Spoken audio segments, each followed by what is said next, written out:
Hello everyone, इस video में हम बात करेंगे एयर पोल्यूशन के बारे में। What is air pollution?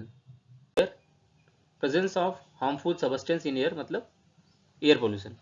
तो आप हम कह सकते हैं presence of harmful substance in air known as air pollution affects human, animal, plants and climate.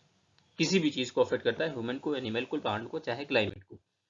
Major जो पोल्यूटेंट हैं एटमॉस्फेयर में जो रहते हैं, जो पोल्यूशन कॉज करते हैं, जिनको हम डिटेक्ट करते हैं, एयर क्वालिटी इंडेक्स निकालते हैं। तो उसमें पार्टिकुलेट मैटर होता है मेजरली 2.5 PM10, सल्फर डाइऑक्साइड होता है, नाइट्रोजन डाइऑक्साइड होता है, नॉक्स होता है, कार्बन मोनोऑक्साइड होता है, ओजोन होता है।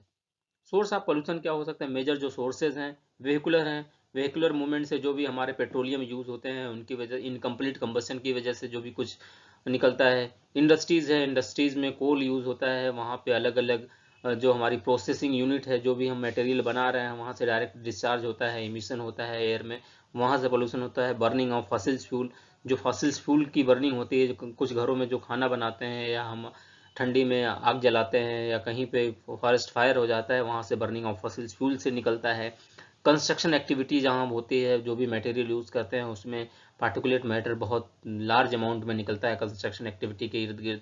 सॉलिड वेस्ट की बर्निंग हो जाती है, जहाँ पे सॉलिड वेस्ट डंप होता है, फिर धीरे धीरे उसको बर्निंग करके उसको कम करने के लिए लोग बर्निंग कर देते हैं, वहाँ से पोल्यूशन होता है। ये these are the some sources of air pollution related to the air pollution.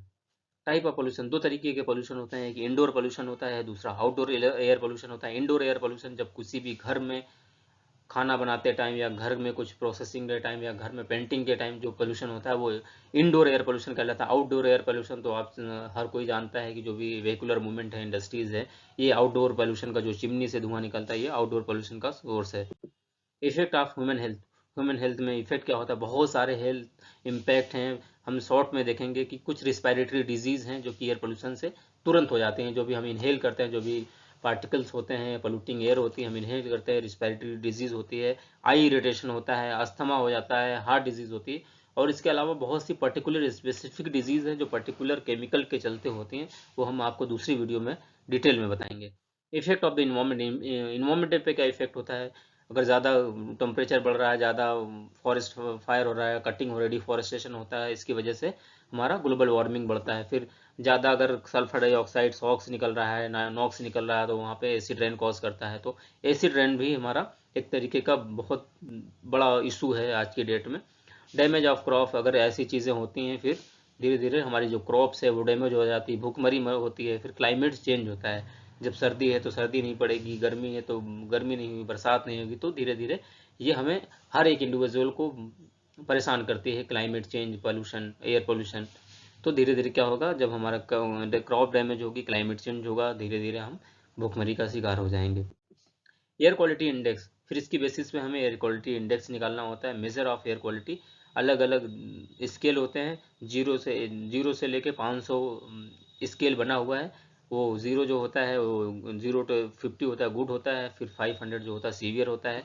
तो हायर एयर क्वालिटी इंडेक्स जो होता है वो पुअर एयर क्वालिटी इंडेक्स होता है। अगर मान लीजिए 0 से 50 है वो सेटिस्फैक्ट्री गुड कैटेगरी में आता है। फिर 50 से 100 पहुंचता है वो सेटिस्फैक्ट्री में आता है। 100 से जो पुअर, 100 से 200 में जब जाता है पुअर आता है। फिर 200 से 300 वेरी पुअर, फिर हजार्डस, ऐसे करके ये बढ़ता रहता है। तो मतलब जो जितनी ज़्यादा एयर क्वालिटी इंडेक्स होगी उतना ज़्यादा पोल्यूशन लोड बढ़ेगा हमारे अर्थ पे। इसके प्रिवेंशन के लिए हमें क्या करना चाहिए?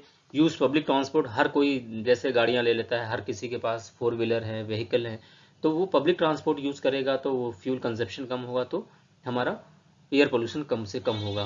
प्लांट ट्री, अगर हम पेड़ ज़्यादा से ज़्यादा लगाएंगे तो वो पोल्यूटेंट को एब्जॉर्ब करते हैं, ज़्यादा हम डिफॉरेस्टेशन ना करें तो हमारे एयर पोल्यूशन को कम और प्रिवेंट किया जा सकता है। यूज़ क्लीन फ्यूल, अभी तो जो भी नॉन रिन्यूएबल फ्यूल हैं, कोयला और ये सब हम बंद करके रिन्यूएबल CNG जो नेचुरल गैसेज हैं उनको हम यूज़ करेंगे तो वो भी हमारा पोल्यूशन कंट्रोल कर सकते हैं। कंट्रोल इंडस्ट्रियल इमिशन, जो भी इंडस्ट्री से इमिशंस हो रहे हैं उनको हम कंट्रोल करें। एयर पोल्यूशन कंट्रोल डिवाइस लगाएं, जो कि चाहे वाटर का छिड़काव करें, जैसे कुछ 2-3 एयर पोल्यूशन कंट्रोल डिवाइस का नाम बता देते हैं। वेट स्क्रबर हो गया, साइक्लोन सेपरेटर हो गया, इलेक्ट्रोस्टैटिक प्रेसिपिटेटर हो गया, बैग हाउस फिल्टर हो गया। ये सब पोल्यूशन कंट्रोल डिवाइस हैं जो कि इंडस्ट्री की चिमनी से अटैच कर दी जाती हैं, जो कि पोल्यूशन फिर नहीं होता है इंडस्ट्री से।